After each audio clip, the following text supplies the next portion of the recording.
चलो next heading आप लोग लिखो सर्कल्स।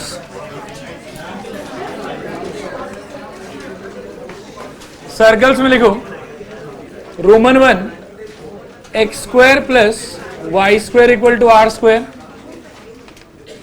रोमन 2 ये जैसे मैं लिखा रहा हूं वैसे बगल बगल में लिखना। रोमन 2 में लिखो x minus a whole square plus y minus b whole square equal to r square.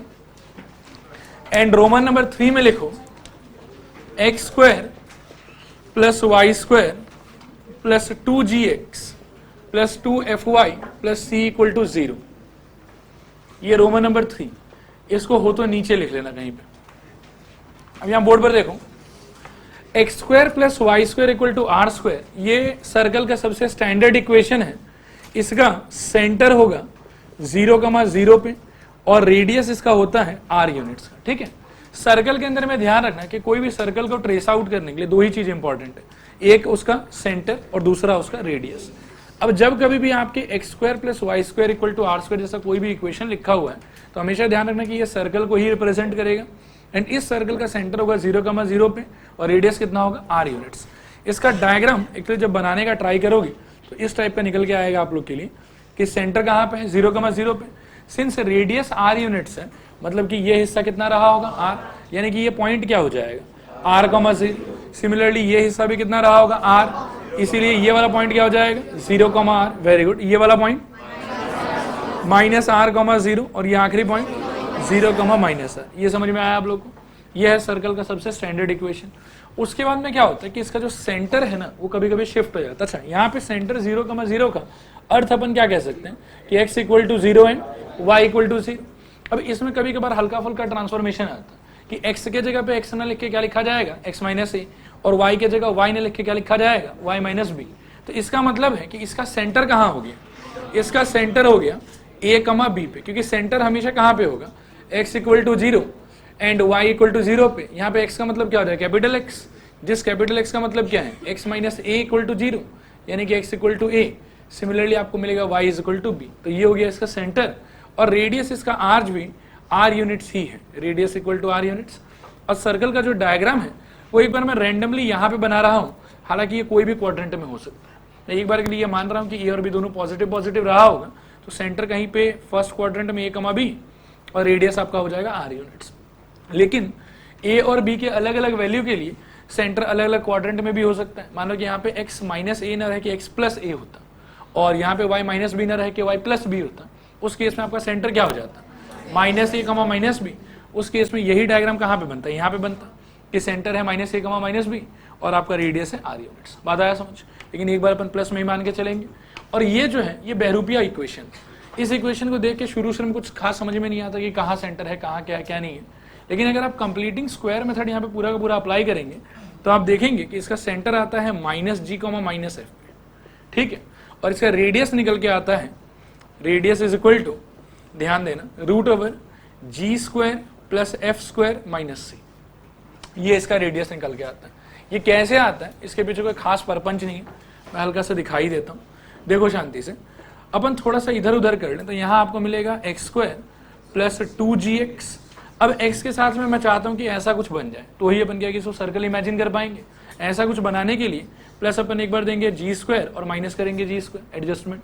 Similarly y के साथ में खेलो तो plus y² plus 2fy plus जानबूझ के f² माइनस f² और प्लस एक c इक्वल टू 0।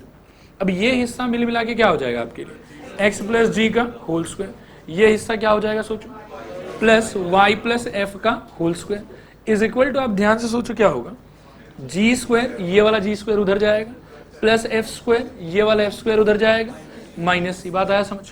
लेकिन रेडियस बनाने के लिए हमको कोई चीज के स्क्वायर का फॉर्मेट चाहिए, इसीलिए जानबूझ के रूट दे के खुद से स्क्वायर चढ़ा दो। ठीक है, तो इस केस में अपन कहेंगे कि ये वाला हिस्सा आपका हो जाएगा रेडियस, क्योंकि रेडियस की जगह पे वो लिखा हुआ है। सेंटर का मतलब हो जाएगा x plus d is equal to 0 यानी कि x इक्वल टू कितना -g। Similarly y plus f equal to 0, वहां से y is equal to -f। तो वो आपका सेंटर है और वो आपका रेडियस है। क्लियर हो? यहाँ भी खास चीज जो अपने को समझना चाहिए कि कोई भी इक्वेशन जिसके अंदर में दो वेरिएबल रहेगा वहां पे ना तीन पॉसिबिलिटी। पहला पॉसिबिलिटी है कि आपके एग्जैक्टली एक आदमी क्वाड्रेटिक रहेगा, दूसरा आदमी लीनियर रहेगा। तो वैसा जो भी इक्वेशन होगा वो हर हमेशा पैराबोला रिप्रेजेंट करेगा। अगर आपके इक्वेशन में दोनों आदमी क्वाड्रेटिक है, इन दैट केस ये दो चीज रिप्रेजेंट कर सकते हैं, either it can represent a circle और इट कैन रिप्रेजेंट इलिप्स। अब पकड़ में कैसे आएगा कि कौन सा सर्कल है और कौन सा इलिप्स है, तो इसका तरीका सुनो ध्यान से। अगर आपके इक्वेशन के अंदर में एक्स स्क्वायर और वाई स्क्वायर का कोफिशिएंट सेम टू सेम है, दोनों का, एक्स स्क्वायर का भी और वाई स्क्वायर का भी, उस केस में वो रिप्रेजेंट करता है सर्कल। और अगर एक्स स्क्वायर वाई स्क्वायर का कोफिशिएंट अलग अलग है तो वो रिप्रेजेंट करेगा इलिप्स। इसके पीछे का एक्सप्लेनेशन समझने का ट्राई करो। यहां पे अगर मान लो कि एक्स स्क्वायर और वाई स्क्वायर के आगे कोई नंबर होता, मान लो कि यहाँ पे ए होता और यहाँ पे भी ए होता, उस केस में अपन पूरे इक्वेशन को ए से डिवाइड कर देते और ये क्या बन जाता हमारे लिए 1 और ये भी क्या बन जाता हमारे लिए 1। लेकिन सपोज करो कि अगर इनके बाहर अलग अलग नंबर होता, इन दैट केस डिवाइड करने के बाद में भी 1 1 हम लोग नहीं बना पाते। इसीलिए ध्यान रखना कि अगर कोई भी इक्वेशन में दो वेरिएबल है जिसमें से एक क्वाड्रेटिक एक लीनियर, तो निश्चित वो क्या बनेगा, पैराबोला।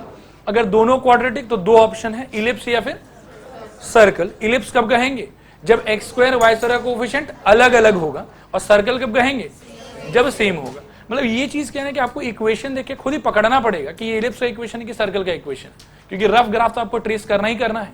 बात आया समझ। अब ये तीनों ग्राफ वगैरह प्लॉट कर लो। लिखो नेक्स्ट हेडिंग लिखो तुम, graph of sine X and cos X. हाँ नहीं मिटा रहा, उसको छोड़ा। देखो graph of sine X and cos X, graph of sine X and cos x.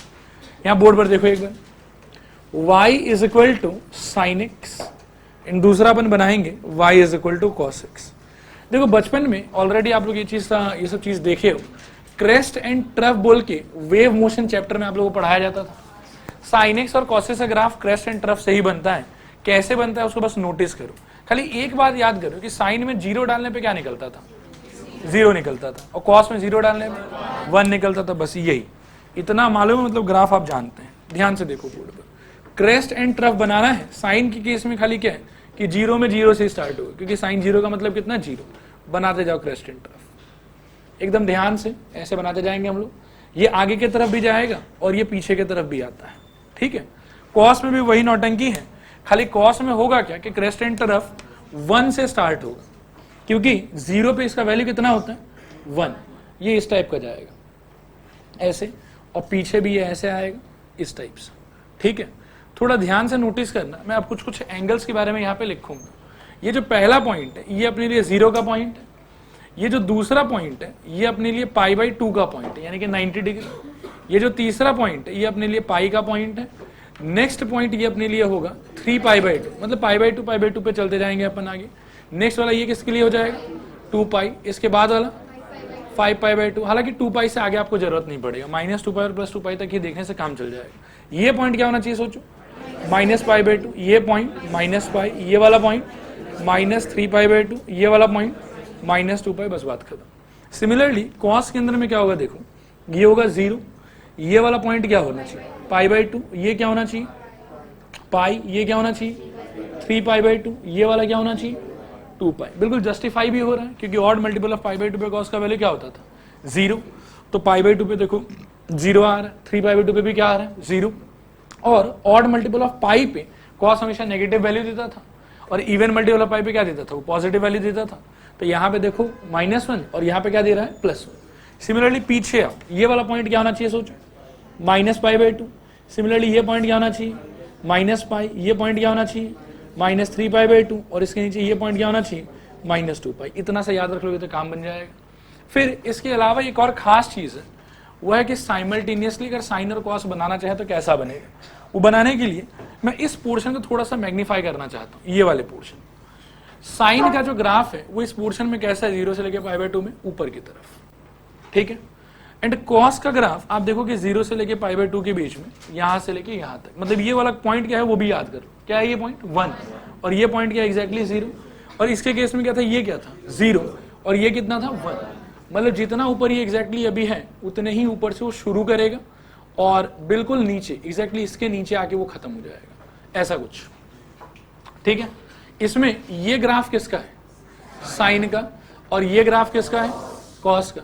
जरा सोचो ये पॉइंट कौन सा पॉइंट होना चाहिए, π/4, क्योंकि साइन π/4 और कॉस π/4 दोनों का आउटकम सेम होता है।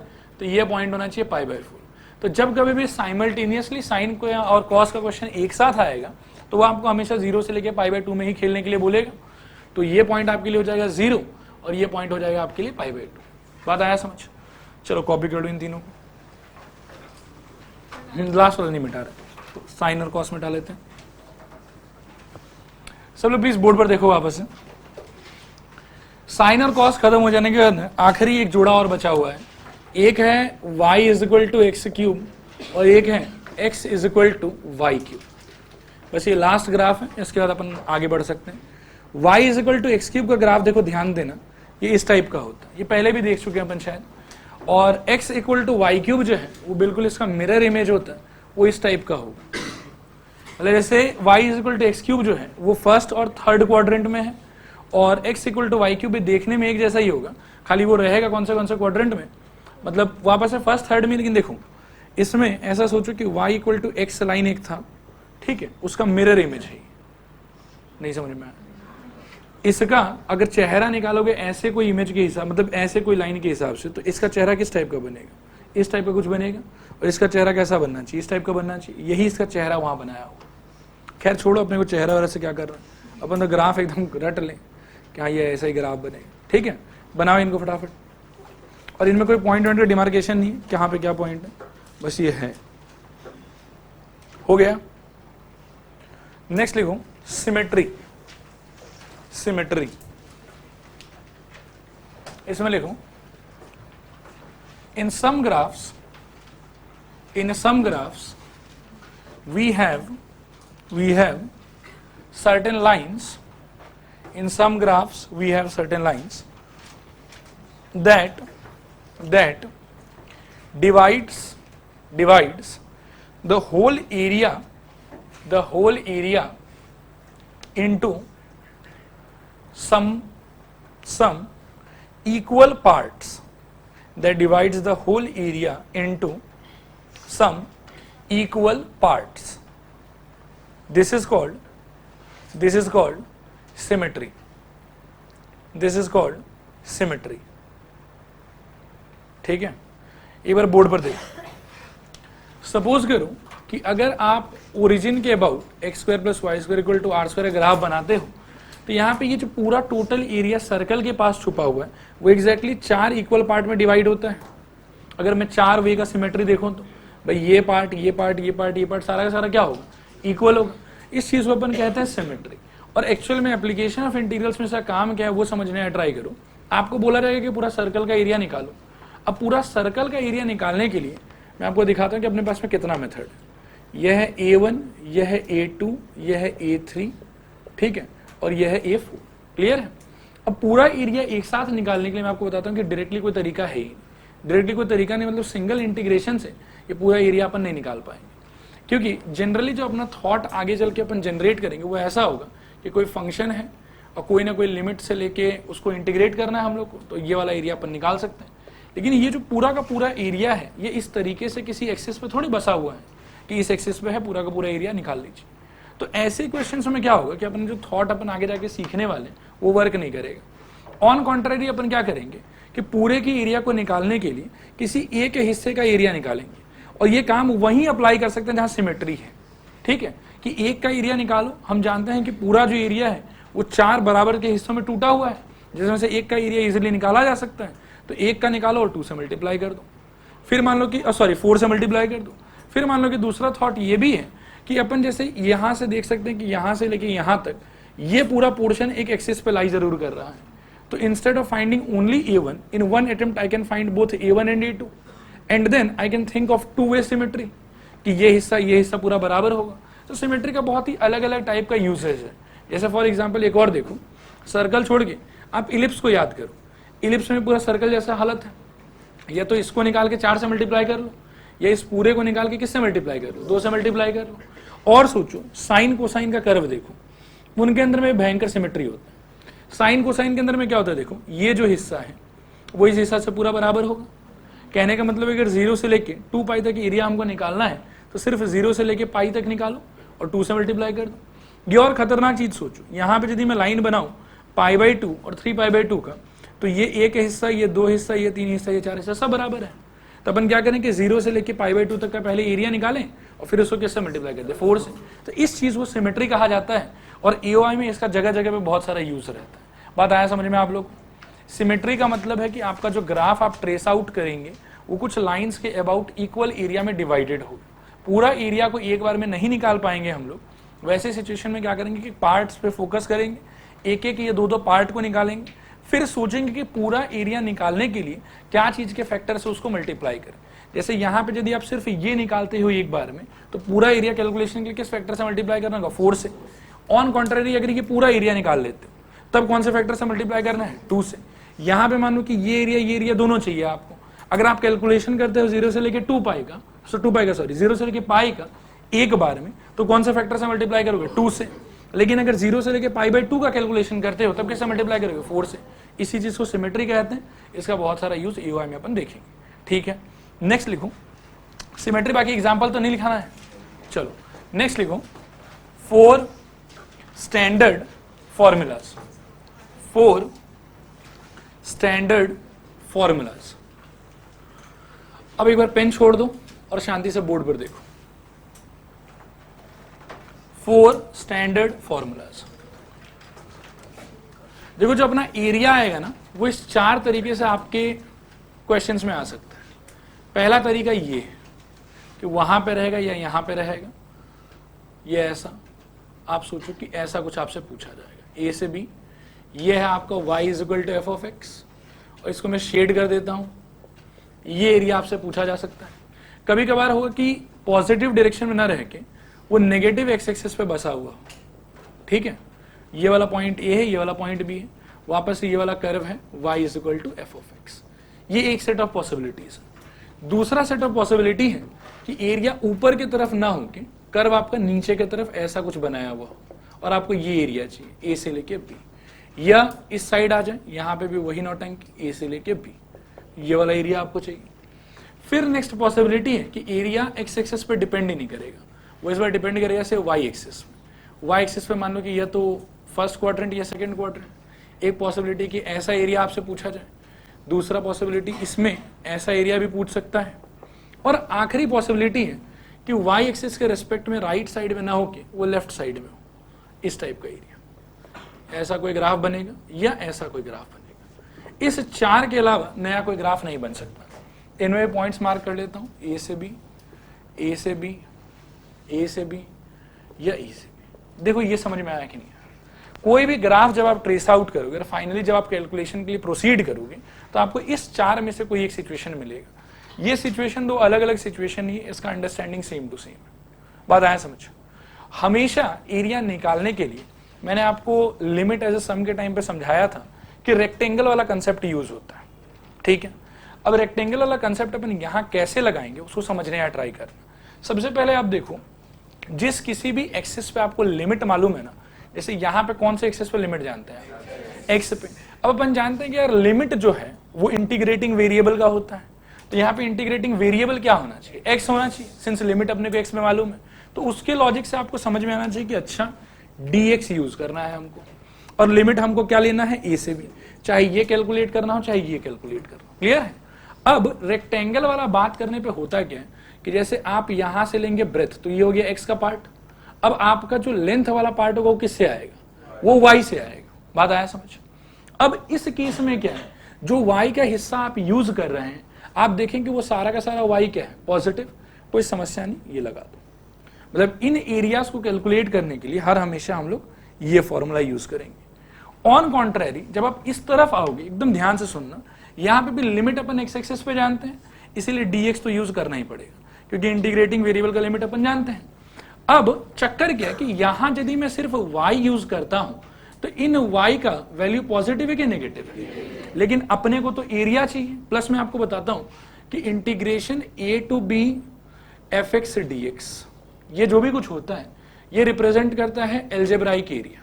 कौन सा एरिया बताओ, एल्जेब्राइक एरिया। यानी कि उस इंटीग्रेशन का जो आउटकम है, जो आंसर है, it can be positive, it can be negative, कोई समस्या नहीं। लेकिन हम लोग जो चैप्टर पढ़ रहे हैं यहां हमको चाहिए ज्योमेट्रिक एरिया। ज्योमेट्रिक एरिया मतलब हमको इस बात से कोई लेन देन नहीं है कि एरिया कहां बसा हुआ है, हमको इस चीज से मतलब है कि उस एरिया का वैल्यू कितना है, और हमारा आंसर हमेशा पॉजिटिव में होना चाहिए। अब ये पॉजिटिव में होने की वजह से होता क्या है, यदि आप कोई भी इस टाइप का एरिया निकाल रहे हैं तो dx तो कोई समस्या नहीं, वो तो आपका पॉजिटिव ही रहेगा, लेकिन जो y आप यूज करेंगे वो अल्टीमेटली क्या हो जाएगा, नेगेटिव। तो y नेगेटिव होने की वजह से क्या, यहाँ पे y खुद नेगेटिव है, तो मैं एक एक्सटर्नल माइनस साइन और भी दूंगा। ये उसको आप बाहर भी दे सकते हैं, उसको आप चाहें तो यहां पे भी दे सकते हैं, and this is equal to your required area in this type of cases. ठीक है, फिर नेक्स्ट केस देखो आप, नेक्स्ट केस में सिंस आप लिमिट किसके ऊपर में जान रहे हो, y के ऊपर में, तो यहां यूज क्या करना चाहिए आपको, dy इंटीग्रेशन a से लेके b तक। अब dy बनाने के बाद में यदि y को आप ब्रेथ की तरह ट्रीट कर रहे हो तो आपका लेंथ क्या हो जाएगा, लेंथ x हो जाएगा। इस केस में आप x का पॉजिटिव पार्ट देख रहे हो कि नेगेटिव पार्ट देख रहे हो, तो यहां पे सिंपली x देने से काम खत्म। ऑन कॉन्ट्ररी यहां पे क्या होगा, इंटीग्रेशन a से b dy रहेगा, लेकिन सिंस आपको माइनस एक्स का मुंह देखना पड़ रहा है, आप एक माइनस साइन एक्सटर्नली और दे दो। x खुद वहां नेगेटिव है, एक माइनस साइन मैं और दे रहा हूं, तो माइनस माइनस मिला के क्या हो जाएगा, प्लस। तो जो फाइनल आंसर है हमारा वो पॉजिटिव हो जाएगा। आया समझ कि नहीं आया समझ, थोड़ा है कि पूरा है। इसके बाद का बात मैं आपको थोड़ा सा और समझाता हूं। देखो ये जो सिचुएशन होगा, ये जो सिचुएशन होगा, ये वो दोनों जो सिचुएशन होगा, इंटीग्रेशन करते टाइम d के साथ में जो वेरिएबल है यहां पे तो वही आदमी होना चाहिए। सही कह रहा हूं कि गलत कह रहा हूं, यहां पे भी वही वेरिएबल होना चाहिए, यहां पे भी d वाला वेरिएबल और यहां पे भी d वाला वेरिएबल। तो फॉर्मूला हमेशा अपन ये वाला लगाएंगे। ये लगाने के बाद में सबसे इंपॉर्टेंट काम होता है, आप देखो कि आपको जो भी एरिया चाहिए उस एरिया की एग्जैक्टली माथे पे, एग्जैक्टली ओवरहेड कोई ना कोई फंक्शन का ग्राफ होगा। जिस फंक्शन का ये ग्राफ है उसका कोई ना कोई एल्जेब्राइक इक्वेशन आप जानेंगे। आपको उस इक्वेशन की मदद से इसके अगले स्टेप में ध्यान देना कि आपको रिप्लेसमेंट करना है। a से b dx ये सब चीज चेंज नहीं होगा, लेकिन आप y रहते हुए इंटीग्रेशन कर नहीं पाएंगे। फॉर्मूला नो डाउट ये है, but y has to be replaced by some function of x, where this function will arise from the graph of function which is exactly above the required area। ये बात याद रखना। बात आया समझ? Same to same logic इसमें use होगी। इसमें आप पहले फॉर्मूला ये लगा लो, फॉर्मूला ये होना चाहिए, लेकिन y रहते हुए इंटीग्रेशन कर नहीं पाओगे, तो y को रिप्लेस करना है किससे, फंक्शन ऑफ x से। वो फंक्शन ऑफ x आएगा कहां से, आपके एरिया के जस्ट माथे पे जो भी ग्राफ आपको दिखाई दे रहा है इस ग्राफ के इक्वेशंस। ठीक है, यहां पे क्या होगा सोचो, dy है यहां पे, तो यहां x रहते हुए इंटीग्रेशन होगा नहीं, तो यहां पे x की जगह पे हम लोग को क्या चाहिए होगा, function of y।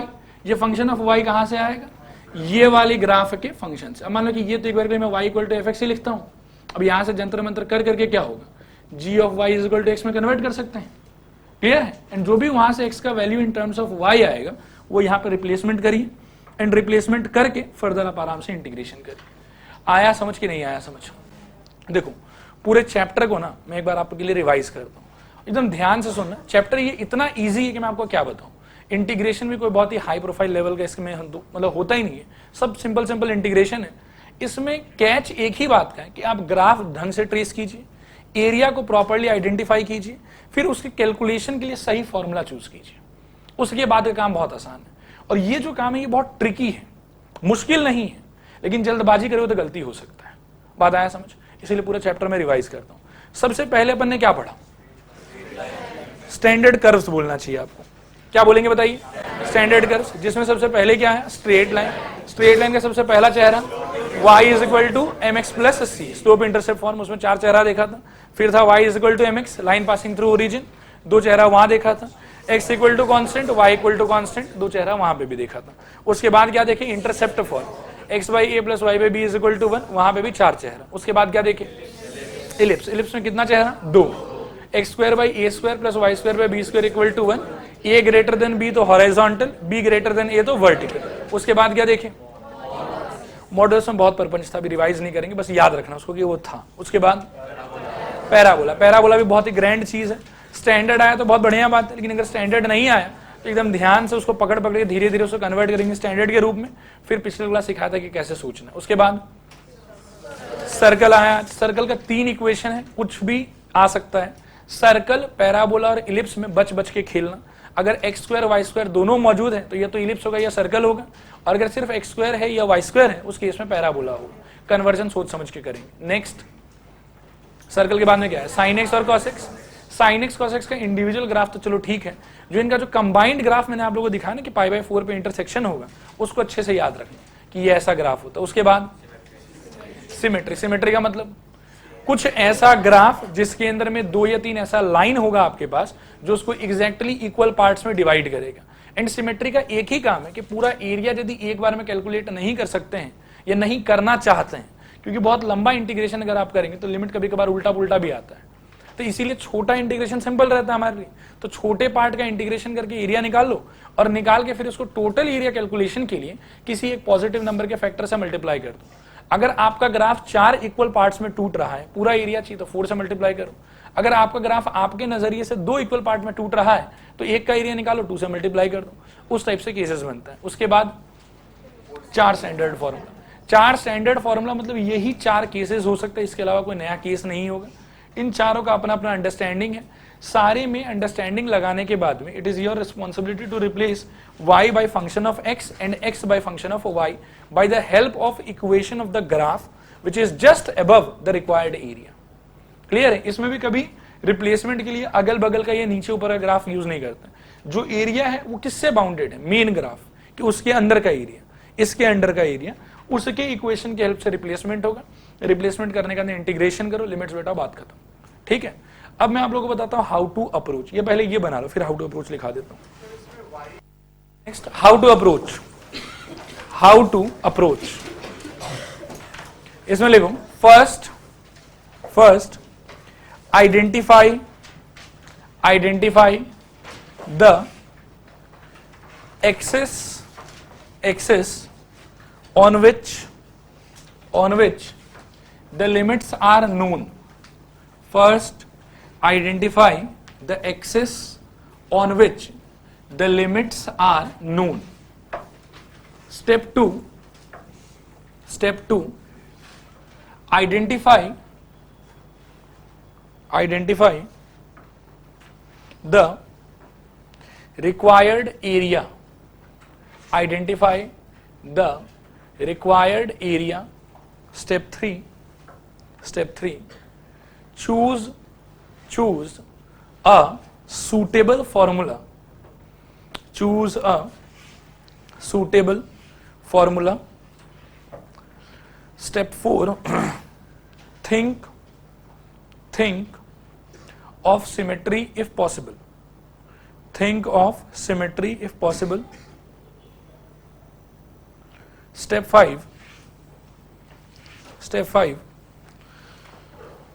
do the proper replacement.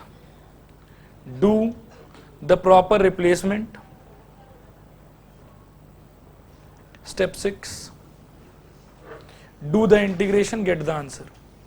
Do the integration, get the answer. Step number 1 के ऊपर ना स्टेप नंबर 0 लिखो। ये बात हमको सबसे पहले लिखाना चाहिए था, मैं लिखाना भूल गया। स्टेप नंबर 0 में लिखो स्केच द रफ ग्राफ। सबसे पहला काम तो ये है, sketch the rough graph. Sketch the rough graph. देखो शीट मिल गया सबको, बस अब आओ स्टार्ट कर। पढ़ो, पहला क्वेश्चन पढ़ो।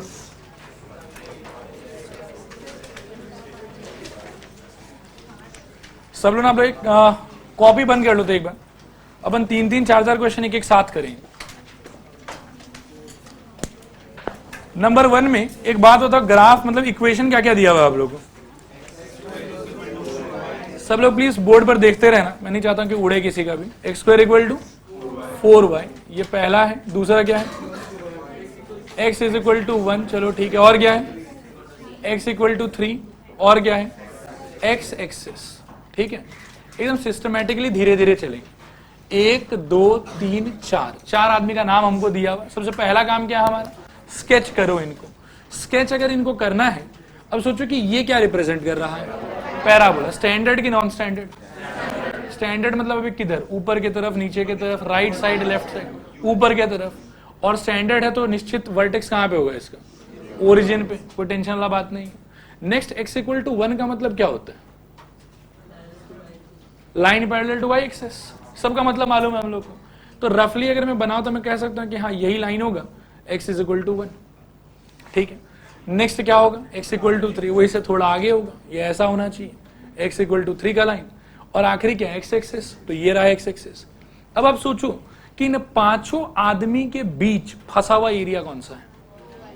याद रखना कि आपका एरिया कभी ओपन एरिया नहीं होगा, आपका एरिया हर साइड से क्लोज्ड एरिया होगा। कहो कौन सा? वो वाला, ये वाला, ठीक है। अब मैं आपको कुछ कुछ जॉब देता हूं, सोचो कि आपको इस एरिया के लिए क्या कोई लिमिट मालूम है किसी एक्सेस पे? Try to identify. 1 और 3 कह सकते हैं क्योंकि निश्चित ये पॉइंट क्या रहा होगा? 1,0, ये पॉइंट क्या रहा होगा? 3,0। तो कौन से एक्सेस पे लिमिट मालूम है? ये सोचो बस, तो दिमाग में सेट हो जाना चाहिए कि अच्छा dx ही यूज होगा, क्या लिमिट है उस हिसाब से बिठा दो, 1 से लेके 3, ये चीज भी सेट है दिमाग में। अब जैसे यहाँ dx बिठाया है, यहाँ पे अब या तो बिठाना है y या बिठाना है -y, डिपेंड करेगा कि एरिया x एक्सिस के रिस्पेक्ट में ऊपर है कि नीचे है। यदि ऊपर है तो y और नीचे है तो -y। बात आया समझ? और कोई दूसरा थॉट आपको देना ही नहीं, बिल्कुल तरीका देखो सेट है। फिर से कहते हैं, इक्वेशंस बहुत सारा दिया हुआ रहेगा, पहला काम है रफ ग्राफ ट्रेस करना, उसके बाद में आइडेंटिफाई करो लिमिट कहां पे मालूम है। जहां पे लिमिट मालूम है उसके हिसाब से dx या dy यूज करेंगे, क्योंकि और कोई तीसरा ऑप्शन हो ही नहीं सकता। जो भी यूज करोगे खटाखट उसका लिमिट लिख लो। उसके अंदर अगर dx लिखे हो तो या तो यहाँ y भरोगे या फिर यहाँ पे -y भरोगे। देखो एक चीज से स्टूडेंट लोगों का कंफ्यूजन रहता है, कुछ लोग यही एरिया यदि यहाँ पे रहते तो -y हल्ला करने लगते हैं, लेकिन वैसा नहीं होता। आप समझ लो, dx अगर यूज कर रहे हो तो यहाँ y आएगा, y का अगर पॉजिटिव पार्ट वाला चीज में अगर आपका एरिया लाई कर रहा है तो पॉजिटिव y, और नेगेटिव में कर रहा है तो -y, ताकि वो खुद नेगेटिव है, एक माइनस साइन आप दोगे, मिल मिला के पॉजिटिव हो जाएगा, क्योंकि हमारा फाइनल आंसर हमेशा क्या होना चाहिए? पॉजिटिव। क्लियर है? अब सुनो, तो यहाँ पे अपन क्या भर देंगे? y। नेक्स्ट काम है मेरा, हमको y रिप्लेस करना पड़ेगा, क्योंकि y dx का तो इंटीग्रेशन हो ही नहीं सकता। y रिप्लेसमेंट के लिए ग्राफ कौन सा यूज होगा? पैराबोला वाला, क्योंकि इसके ऊपर कौन है? पैराबोला है। पैराबोला का इक्वेशन क्या कहता है? 4y, तो y इक्वल टू क्या हो जाएगा वहां से? x²/4, बस रिप्लेस कर दो। तो this is equal to integration 1 to 3 x² divided by 4 dx। ठीक है, बस 1/4 को बाहर ले लो, x² का इंटीग्रेशन x³/3, या ऐसा करो कि इसको 12 कर देते हैं, ठीक है। और लिमिट कहां से कहां? 1 से 3 क्या हो जाएगा? 1/12, यहाँ पे 27 - 1 तो कितना आएगा? 26/12, काटो कितना होगा? 13/6। ये आंसर है। और आंसर में स्क्वायर यूनिट लिखना मत भूलना, नहीं तो क्या होगा कि ये कराए पे पानी फिर जाएगा, टीचर गोला करके काट देगा कुछ ना कुछ। ठीक है, आया समझ में आप लोग को? नंबर 2 पढ़िए।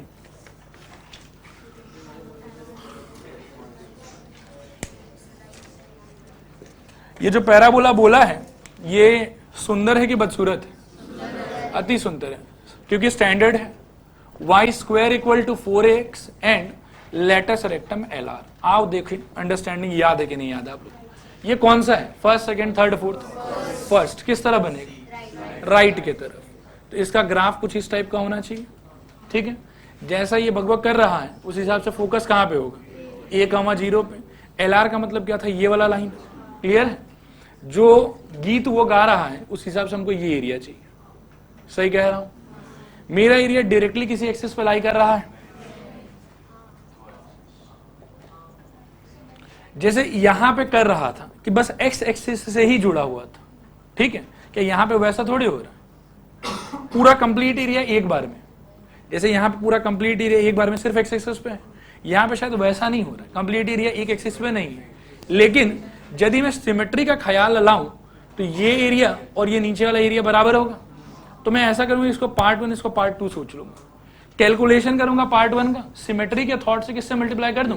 2 से। अब आप बताएं कि रिक्वायर्ड एरिया क्या होना चाहिए? पहले बता dx की dy, एकदम ऐसे ही सिस्टम से स्टार्ट करना। क्या यूज करेंगे यहाँ पे? लिमिट किधर से किधर? 0 से a, क्योंकि अगर सिर्फ ऊपर वाले पार्ट का कर रहे हो एक बार के लिए तो क्या हो जाएगा? ये 0 0 है और ये a 0 है, तो उस हिसाब से 0 से a होना चाहिए। dx है, एरिया ऊपर है, तो क्या यूज करेंगे? y। जितना ये है उतना ही नीचे वाला भी है, तो × 2। आया समझ? अब यहां सोचो y किससे रिप्लेस होना चाहिए? y = रूट ओवर 4ax से, यानी कि क्या हो जाएगा 2 रूट ए रूट एक्स, रिप्लेस करो क्या होगा 4 रूट ए तो कांस्टेंट है बाहर चला जाएगा भाई, एक 2 इसके पास था और यहां से 2 रूट ए आया, 2 मिला के 4 और रूट ए अपना जगह पे ठीक है। फिर इंटीग्रेशन कहां से कहां 0 से a, यहां पे इंटीग्रेशन किसका रूट एक्स डी एक्स, क्या होगा 4 रूट ए, ध्यान देना x टू द पावर 3/2, आप अगर बुरा ना माने इनटू श्योर है ना 2/3, और इस तरफ लिमिट किधर से किधर 0 से लेके a। अब ध्यान से सुनो ये कितना हो जाएगा 8/3 root a into a to the power 3/2, एकदम बुद्धि का यूज करोगे तो ये मिल मिला के a स्क्वायर हो जाएगा 8/3 a स्क्वायर स्क्वायर यूनिट। देखो समझ में आया कि नहीं, थोड़ा है कि पूरा है। क्वेश्चन नंबर 3 पे आ जाओ। 3 में बताओ क्वेश्चन क्या है, find the area inside the curve x square plus y square equal to a square. पहचानते हो इसको, सर्कल, बिल्कुल सही। Centre 0 0, radius a units. अब वापस से सोचो जो हमारा अप्रोच है उस हिसाब से किसी एक एक्सिस पे पूरा एरिया थोड़े लाई कर रहा है, नहीं, लेकिन 4 वे का सिमेट्री सोच सकते हैं। उस हिसाब से अपन कैलकुलेशन किसका करेंगे, पहले इसका, इसको किससे मल्टीप्लाई करेंगे 4 से। अब सोचो तो रिक्वायर्ड एरिया क्या होगा, सिस्टमेटिकली उस साइड से आएंगे, दिस इज इक्वल टू पहले dx, लिमिट किधर से किधर 0 से a, और बीच में y सिमेट्री की वजह से इंटू 4। समझ में आया। अब ये जो y है ये किससे रिप्लेस हुआ, इसके इक्वेशन से। इसका इक्वेशन ये है भाई, देखो मेरा दिमाग स्लो चलता है, मैं तो आराम से चलूंगा। y is equal to root over a square minus x square, this is equal to 4 into integration 0 to a root over a square minus कहो एक्स स्क्वायर dx। क्या ये इंटीग्रेशन याद है आप लोग, 3 स्पेशल इंटीग्रल IBP के बाद जो पढ़ाया था, क्या होगा बताओ 4 कहो x/2 इंटू सेम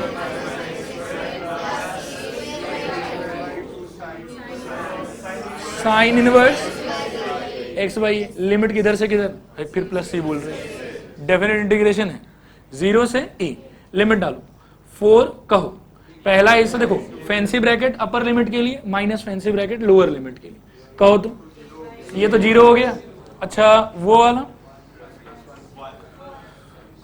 1 नहीं हुआ, साइन इनवर्स 1 हुआ। सोचो सोचो सोचो a स्क्वायर बाई 2, हाँ ये कैसा होना चाहिए a square by 2 into pi by 2, सही कह रहे हैं। ये कौन सा लिमिट है, अपर, कौन सा लिमिट है लोअर पे आ जाओ, धीरे धीरे खेलो। लोअर पे आओगे तो क्या होगा 0 0, ये भी 0 होगा, तो 0 प्लस 0, बात खत्म। और यहाँ इंटू नहीं सॉरी बीच में प्लस होगा। समझ में आ रहा आप लोग को क्या मिला 4 into a square pi by 4, 4 से 4 के क्या बचा पाई ए स्क्वायर। ये अपन बचपन से जानते हैं यही होता है पाई आर स्क्वायर, यहाँ पे रेडियस ए तो वही होना भी चाहिए था। नेक्स्ट क्वेश्चन नंबर 4 पे आ जाओ। 4 पढ़ो, देखो क्या दिया 4 में ये क्या पहचानोगे इसको एलिप्स, और कुछ मेंशन्ड है कौन सा बनाना है, तब कुछ नहीं दिया हुआ हो तो हॉरिजॉन्टल के साथ ही घूमना वो बेहतर होता है, ठीक है। आप बोर्ड पर देखो, हॉरिजॉन्टल एलिप्स अगर बनाएंगे तो उसका चेहरा कुछ ऐसा होना चाहिए, इस टाइप का, सही कह रहा हूं। ये पॉइंट क्या होगा a,0, ये पॉइंट क्या होगा a b, हाँ ये वाला -a,0 और ये वाला 0, -b। अब देखो वापस से पूरा एरिया एक ही अटेम्प्ट में तो कैलकुलेट होगा नहीं, लेकिन 4 वे का सिमेट्री सोच सकते हैं। कौन सा वो कैलकुलेट करेंगे फर्स्ट क्वाड्रेंट वाले को, तो क्या होगा सोचो तो। अच्छा एक्सिस भी इस बार अपने पास 2 ऑप्शन है, यहां पे भी हालांकि 2 ऑप्शन था, किसको यूज करें एक्स को कि वाई को। देखो ऐसा है मन तो करता है कि फैंसी आइटम खेलें, एक्स में खेलो, लेकिन अच्छा है वाई में तो क्या दिमाग घूम सकता है। बात वैसे एक ही पड़ेगा एग्जैक्टली, कोई चक्कर वाला बात नहीं, नेक्स्ट एक्स से खेलते रहो, अच्छा है। वाई अपन क्या है कि नाश्ते के टाइम पे करें, एक तरफ चाय का कप और एक तरफ पेन कॉपी, कहो आ रही गुस्सा गए आप लोग लगता है dx किधर से किधर, अच्छा यहाँ पे श्योर ना, y को किससे रिप्लेस करोगे। अब यहाँ थोड़ा चक्कर है, देख लो y square by b square equal to 1 minus x square by a square. प्रेम प्यार से खेलोगे तो a square minus x square by a square. अब y square is equal to, ध्यान पूर्वक देखो, b square by a square into a square minus x square, so y is equal to b by a root over a square minus x square, ऐसा हो, ठीक है। बाकी दूसरे से भी करते तो कोई खास बात नहीं। 4 times of b by a, integration बताओ 0 से root over a square minus x square d x, समझ में आया। देखो सुनो, सोचो एक चीज, ये इंटीग्रेशन और ये integration exactly same to same है कि डिफरेंट है, तो आंसर भी सेम ही आएगा। यहां से क्या हो जाएगा सोचो तो, 4b बाई ए इंटू, यहां से देखो निकला क्या, ए स्क्वायर पाई बाई 4, तो यहां पे भी वही निकलेगा, ए स्क्वायर पाई बाई 4। अब यहां देखो 4 से 4 गया, ए से ए गया, आंसर आया पाई ए बी, आया समझ, स्क्वायर यूनिट्स। चारों को छाप लो फटाफट। अब अपन क्वेश्चन नंबर 5 पे हैं, प्लीज बोर्ड पर देखो। 5 में आप ग्राफ देखो क्या दिया हुआ आपको, y is equal to 4x minus x square and x axis, ये क्या रिप्रेजेंट करेगा, पैराबोला। और ये पैराबोला अपन ने पहले ही प्लॉट करके भी रखा है, पन्ना पलटे देखें, नॉन स्टैंडर्ड में एक प्लॉट कराया होगा, इसका एक्सिस आया था x इक्वल टू 2, वर्टेक्स आया था शायद 2,4 और इस टाइप का कुछ था। ये कहां से, ये पॉइंट बताओ तो, 4,0 था क्या, 4,0 ना, हाँ। और ये वाला पॉइंट क्या था, 0,0, वेरी गुड। अब बोर्ड पर देखो, आपको जो एरिया पूछ रहा है वो बेसिकली कौन सा एरिया है, एक्स एक्सिस और इसके बीच का एरिया। आप सोचो कि इनके बीच में क्या कोई बाउंडेड एरिया है भी कि नहीं है बिल्कुल। क्या उसको एक ही अटेम्प्ट में कैलकुलेट करना पॉसिबल है, हाँ बिल्कुल पॉसिबल है, क्यों नहीं पॉसिबल है। ये लाइन तो अपन इसको बनाने के लिए बना रहे थे, बट एक्चुअल में क्या है, यहां से लेके यहां तक ये सेम एक्सिस है, पूरा एरिया इसके ऊपर लाई कर रहा है, और एरिया के माथे पे एग्जैक्टली एक ही ग्राफ है, ग्राफ भी ऐसा नहीं कि अलग अलग ग्राफ है, बात आया समझ। अब यहां देखो क्या करेंगे अपन, एक्सिस कौन सा यूज करेंगे पहले ये सोचो, तो यहां क्या लिखना चाहिए, dx, लिमिट किधर से किधर, 0 to 4, कोई फैक्टर से मल्टीप्लीकेशन थोड़ी होगा, यहाँ पे कंप्लीटली आ ही रहा है, और सिंस एरिया y के पॉजिटिव डायरेक्शन में है तो क्या होगा, यहाँ पे y होगा डायरेक्टली। अब y रिप्लेस किससे होगा, इससे। अब क्या हो जाएगा सोचो, इंटीग्रेशन 0 से 4, 4x minus x square d x, ये इंटीग्रेशन आप लोग के जिम में छोड़ देता हूं, कर लीजिएगा। नेक्स्ट क्वेश्चन नंबर 6 पे आइए। 6 में दिया हुआ शायद 6 कराऊं कि छोड़ दूं, नहीं करा लेता हूं, चलो दिया हुआ तो करा चाहिए। Y square equal to 4x comma, बताओ तो, y इज इक्वल टू -1, और बताओ y is equal to 2, x is equal to 0। अच्छा हाँ, इसमें एक बढ़िया बात भी आएगा। पहले ये क्या है, पैराबोला, ये क्या है, line parallel to x axis, ये भी क्या है, line parallel to x axis, और ये y एक्सिस खुद है, तो पहले x एक्सिस y एक्सिस, फिर ये पैराबोला का चेहरा शायद ऐसा होना चाहिए स्टैंडर्ड फर्स्ट वाले के हिसाब से, y इक्वल टू -1 यानी कि ये वाला, एंड y इक्वल टू 2 यानी कि ये वाला, x इक्वल टू 0 यानी कि ये वाला। रिक्वायर्ड एरिया हो जाएगा ये वाला पोर्शन। देखो समझ में आ रहा है कि नहीं आ रहा, थोड़ा आ रहा है कि पूरा आ रहा है। एक बात बताओ, ये पूरा एरिया एक अटेम्प्ट में होगा कि नहीं होगा, कितने लोग बोलते हैं नहीं होगा, हाथ उठाओ, एक अटेम्प्ट में, वेरी गुड। क्या करना पड़ेगा, अलग अलग लगाना पड़ेगा ना, वेरी गुड। अब मैं आपको कहता हूं कि ये गलत थॉट है, सुनो ध्यान से सुनो। तोड़ना, मैं आपको बताता हूं, तोड़ना मैंडेटरी ना कुछ कुछ सिचुएशन में होता है। जब आप ऐसे ऊपर नीचे आप देखो, तो एक्चुअली आपको ऊपर नीचे से नहीं घबराना चाहिए, आपको घबराना चाहिए तब जब एरिया आपके एक्सिस के दो डिफरेंट साइड में लाई कर रहा हो। यहां पे देखो ये ऊपर नीचे है तो सही, लेकिन किसके ऊपर नीचे है, एक्स एक्सिस। लेकिन जब मैं एरिया का कैलकुलेशन करूंगा तब तो मैं कौन सा एक्सिस यूज करूंगा, वाई एक्सिस यूज करूंगा। वाई एक्सिस के रेस्पेक्ट में सेम साइड में है कि अलग साइड में है, तो दोनों ही एरिया के टाइम पे सेम फॉर्मूला कि डिफरेंट फॉर्मूला, फर्क क्या पड़ेगा फिर, बात आया समझ। तो तोड़ना मैंडेटरी तब होता है जब एरिया आपकी एक्सिस के रिस्पेक्ट में दो अलग अलग पार्ट में लाई करे। अच्छा वहां पे भी एक बात बताता हूं, मान लो कि अलग अलग पार्ट में भी लाई कर रहा है एंड स्टिल सिमेट्री आप देख रहे हो, तभी भी तोड़ना जरूरी नहीं, तो सिमेट्री से खेल लो। लेकिन अगर एरिया अलग अलग पार्ट में है, सिमेट्री का कोई यूज आपको दिखाई नहीं दे रहा, तब आपको लगाना पड़ेगा ब्रेकिंग वाला रूल। आया समझ के नहीं आया समझ। अब इसमें सोचो कि एक्सिस कौन सा यूज होगा। अच्छा लिमिट किधर से किधर होगा, ये होगा 0,-1 और ये होगा 0,2, क्योंकि ये वाला लाइन है y इक्वल टू 2, ये वाला लाइन है y इक्वल टू -1, ये कर्व है y² इक्वल टू 4x, ठीक है। एक्सिस सोचो पहले, बोलो जोर से बोलो, वाई एक्सिस। तो वाई एक्सिस के लिए यहां क्या लिखोगे, dy, लिमिट किधर से किधर, -1 से 2, और यहां पे x किसी फैक्टर से मल्टीप्लीकेशन। मैं फिर से पूछता हूं कि आप लोगों को ये बात समझ में है कि तोड़ना मैंडेटरी नहीं है। यहां पे तोड़ना मैंडेटरी कहां होता है, जब एरिया एक्सिस के दो डिफरेंट साइड लाई करे, y में लेफ्ट राइट में लाई करेगा, x में ऊपर नीचे लाई करेगा, एंड सिमेट्री एप्लीकेबल नहीं। मान लो कि अलग अलग साइड है लेकिन सिमेट्री है, तो फिर भी अपन बिना उसको तोड़े काम कर लेंगे। बात आया समझ? आगे चलो, यहां से कोई फैक्टर से मल्टीप्लीकेशन नहीं, x रिप्लेस किससे होगा, y²/4।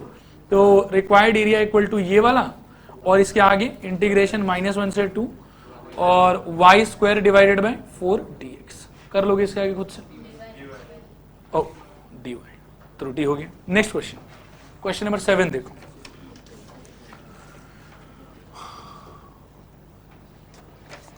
सेवन में बताओ, ये कर्व याद है आप लोग को, कैसा होगा, ऊपर, हाँ मिरर शेप, ठीक है। अच्छा पहला लाइन क्या है बेटा, कौन सा क्वेश्चन देख रहा है, क्वेश्चन नंबर 7 देखना है। पहला लाइन x इक्वल टू -1 यानी कि y एक्सिस के उस साइड, और दूसरा लाइन x इक्वल टू 2। बस अब इसको एकदम ध्यान से देखो, सही है। एंड y इक्वल टू 0 मतलब तो x एक्सिस होता है। समझ में आ रहा है आप लोगों को? अब सोचो कि एरिया जो आपको चाहिए वो कौन सा है, वो छोटा और वो बड़ा, मतलब एक्चुअली जितना वो फंसा वो पूरा। एक एरिया आपका होगा ये वाला और एक एरिया होगा ये वाला।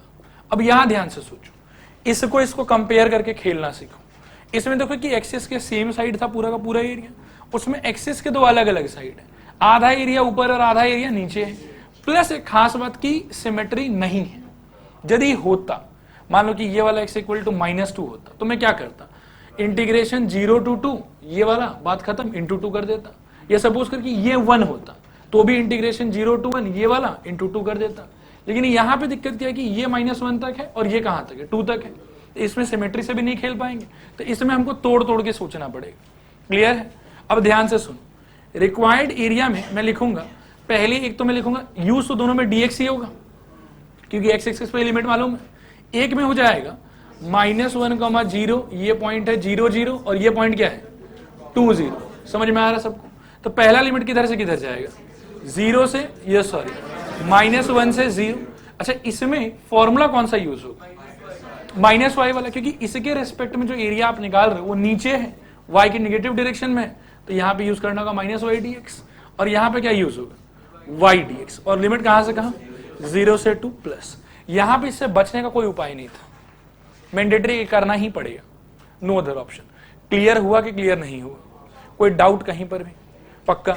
y रिप्लेस किससे होगा, ये वाला पूरा कर्व ही है y इक्वल टू x3, ये हिस्सा का भी इक्वेशन है y इक्वल टू x3, तो यहां पे भी x3 यानी कि -1 से 0 x³ dx प्लस इंटीग्रेशन 0 से 2 x³ dx। आई होप कि समझ में आया। ओह माइनस बाहर ले लेते हैं, आया समझ में? इसके फर्दर कर लेंगे आप लोग। नेक्स्ट क्वेश्चन देखिए, इसको मैं थोड़ा सा मिटा देता हूं, ठीक है, पूरा मिटा दूं, वेरी गुड। पढ़ो अगला question. x equal to y³ y equal to -1 y equal to 2 x equal to 0। इसी का एग्जैक्टली उल्टा है, कहो क्या हो जाएगा 8 नंबर पे। इस बार ग्राफ ऐसा बनेगा, ठीक है, लिमिट किधर से किधर, इसी टाइप का होगा। नीचे एक लाइन आएगा क्या, y इज इक्वल टू -1, ऊपर एक लाइन आएगा y इज इक्वल टू 2, और ये वाला लाइन है आपका x इक्वल टू 0। सही कह रहे हैं? अब रिक्वायर्ड एरिया हो गया, देखो ये पोर्शन और ये पोर्शन, ये समझ में आया आप लोग? अब वापस से आप सोचो कि इस बार जिसको आप एक्सिस की तरह यूज करने वाले हो उसके रिस्पेक्ट में एरिया सेम साइड है कि अलग अलग साइड है, साथ में सिमेट्री है कि नहीं है। सिमेट्री होता तो क्या होता, तोड़ना नहीं पड़ता हमको, कोई फैक्टर से मल्टीप्लाई करके काम हो जाता, लेकिन यहाँ पे तोड़ना पड़ेगा। कहो क्या होगा, पहले ये सोचो dy की dx, dy रिक्वायर्ड एरिया में इस बार भरेंगे dy, एक बार dy, दो बार dy। पहले dy पे लिमिट -1 से लेके 0 तक का, तो ये हो जाएगा -1 से 0। दूसरे लिमिट में 0 से 2। आई होप कि पूरा समझ में आया आप लोग को। अब सोचो इस तरफ एक्स, नहीं एक बार माइनस एक्स, गलती मत कर, एक्स क्यूब थोड़ी होगा भाई, dy के साथ में x लगाना था हमको। इस बार नेगेटिव डायरेक्शन ऑफ x में ये एरिया फंसा हुआ है, इसीलिए माइनस एक्स, और यहाँ पे कौन सा x, प्लस एक्स। अब यहाँ पे इस कर्व का इक्वेशन क्या है, x equal to y cube. अब x के जगह पे रिप्लेसमेंट, तो माइनस बाहर आ गया, -1 से 0 y cube d y plus integration 0 से 2 वाई क्यूब डी वाई। आया समझ में? इंटीग्रेशन सबका कंप्लीट कर लेना, अगले क्लास आंसर टैली करा दूंगा, खटाखट कॉपी करो। बस 4 क्वेश्चन और फिर आज क्लास खत्म। 11 और 12 कर लेते हैं, ये सब इजी है। क्वेश्चन नंबर 9 में थोड़ा सा थॉट है, वो अपन लास्ट में करेंगे। नंबर 10 देखो, 10 में आपका ग्राफ क्या चीज का बनना है, साइन एक्स का। ये अपने को आता है कि नहीं आता, बिल्कुल आता है। और एक्स कहां से कहां वेरी होना चाहिए, 0 से लेके 2 पाई, मतलब एक्स बिलोंग्स टू, अपने को दिया हुआ है 0 से लेके 2 पाई, और साथ में एक चीज और दिया हुआ है एक्स एक्सिस। बोर्ड पर देखो अच्छे से, कुछ कॉपी भी मत करना जब तक बोलो नहीं। साइन एक्स का ग्राफ शायद ऐसा हुआ करता था, होता तो बहुत था, लेकिन अपने को 0 से लेके 2 पाई तक में इंटरेस्ट है। और साथ में बोला है कि x का वैल्यू 0 से 2 पाई, साइन एक्स और एक्स एक्सिस, यानी कि ये पूरा का पूरा एरिया। बात आया समझ? अब आप सोचो कि क्या क्या तरीका लगा सकते हो, सिमेट्री लगा सकते हो और एडिशन लगा सकते हो, तोड़ ताड़ के कर सकते हो। सिमेट्री भी शायद काफी तरीके से लगा सकते हो, 0 से पाई बाय 4 या 0 से पाई, क्लियर है ना?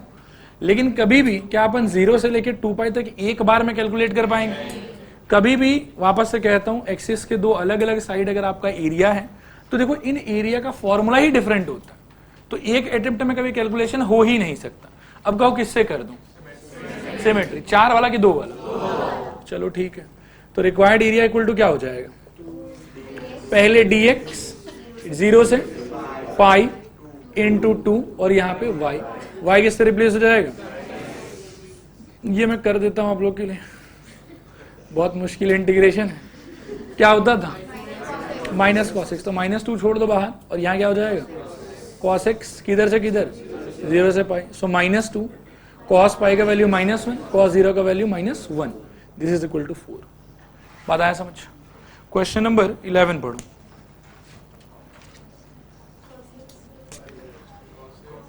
y is equal to cos x और x belongs to 0 to 2 pi, और वापस से x एक्सिस ही बोला हुआ है। नौटंकी देखो कैसा हुआ है इसमें, इस बार ऊपर से नीचे गिरेगा और फिर ऊपर की तरफ जाएगा, ऐसा होगा भाई। ये हो गया आपका 0, ये हो गया पाई बाय 2, ये हो गया 3 पाई बाय 2, ये हो गया, सॉरी गलत बोल रहा हूँ, pi by 2 pi 3 pi by 2, और ये हो गया आपका 2 पाई। ठीक है, वापस से सिमेट्री भी सोच सकते हो, तोड़ तोड़ के भी कर सकते हो। तोड़ तोड़ के करोगे तो कितने पार्ट में होगा, 3। ये एक बार में आ जाएगा, ये पूरा एक बार में आ जाएगा, और ये पूरा एक बार में आ जाएगा। क्लियर है? सबसे बढ़िया तो लेकिन क्या रहेगा, सिमेट्री से खेल, कहां से कहां करना चाहिए, 0 से पाई बाय 2 पे खेलो, तो 0 से पाई बाय 2 dx यहाँ पे, ये है रिक्वायर्ड एरिया, और किससे मल्टीप्लाई होगा, 4 से, और यहाँ पे y, कोई दिक्कत, y रिप्लेस किससे होगा, तो 4 इंटू इंटीग्रेशन 0 से pi by 2 cos x dx, ये भी मुश्किल इंटीग्रेशन, 4 इंटू साइन एक्स 0 से पाई बाय 2, वापस से 4 इंटू, भूल वहां पे था, यहाँ पे नहीं, 1 - 0, तो 4 स्क्वायर। समझ में आया, क्लियर हुआ? नेक्स्ट क्वेश्चन नंबर 12 देखो तो क्या होगा, 9x square plus 4y² equal to 36। Ellipse है कि सर्कल है, इलिप्स कैसे कह सकते हो, ये सर्कल कैसे कह सकते हो, अलग अलग कोफिशिएंट है तो इलिप्स ही होगा, सर्कल नहीं हो सकता। ठीक है, अब इलिप्स को ढंग से पहचानने के लिए 36 को इस साइड ले आओ, तो ये हो जाएगा x² / 4 plus y² / 9 equal to 1। Vertical की हॉरिजॉन्टल, वर्टिकल की हॉरिजॉन्टल कैसे कह रहे हो, 4 को ना मन में सोचो, x² / 2² plus y² / 3² equal to 1। 3 greater than 2 यानी कि b ग्रेटर देन a, कौन सा चक्कर होगा, वर्टिकल वाला। आपका ग्राफ ऐसा हो जाएगा, सही कह रहे हैं। ये पॉइंट क्या होगा, 2, 0, ये वाला, -2, 0, ये वाला 0,3 और ये वाला 0,-3। अपने को आंसर कौन सा पार्ट चाहिए? क्वेश्चन पढ़ो। Curve x axis lying above x axis, मतलब पूरा एरिया नहीं चाहिए, सिर्फ ऊपर वाला एरिया चाहिए। तो वापस से 2a में सिमेट्री खेल लेते हैं। क्या होगा कहो तो? 0 से 2, आगे बताऊं। यहाँ पे dx, यहाँ पे y। सुनो मैं बताता हूँ, डायरेक्ट मत करो। डायरेक्ट नहीं करने का रीजन है, इसमें इंटीग्रेशन कोई बहुत सुंदर बनने वाला नहीं है, और फिर यहाँ नंबर फंसाओगे तो वैल्यू पुटिंग के टाइम पे मेहनत करना होगा, मत करो। वी लव जीरोस, ये बात अपन ने डिटरमिनेंट्स में सीखा था, जहां जहां जीरो आएगा उतना अच्छा लगता है अपने को, इसीलिए नहीं करें काम। इनटू क्या आ जाएगा यहाँ पे 2, कर सकते हैं लेकिन वो थोड़ा लंबा करेगा चीज को। समझ में आया? अब सोचो y रिप्लेस किससे होगा? ये यहाँ पे आ जाओ, 4y² equal to 36 - 9x²। This is equal to 9 common फेंक दो, 4 - x², है ना। अब यहां लिख लेता हूं, y² इक्वल टू 9/4 4 - x²। अब y इक्वल टू 3/2 4 - x²। नहीं, रूट इस पे रहेगा सिर्फ। समझ में आया? कोई दिक्कत है? कहो क्या हो जाएगा? 2 × 3/2 कहिए, इंटीग्रेशन 0 से 2 रूट ओवर 4 - x² dx। उम्मीद है कि इंटीग्रेशन खुद कर लेंगे, छाप लीजिए फटाफट एकदम। बस इसके बाद में एक क्वेश्चन और छुट्टी। और लास्ट वाला क्वेश्चन देखो तुम, क्वेश्चन नंबर 9। सब लोग पेन छोड़ो प्लीज, बोर्ड पर देखो।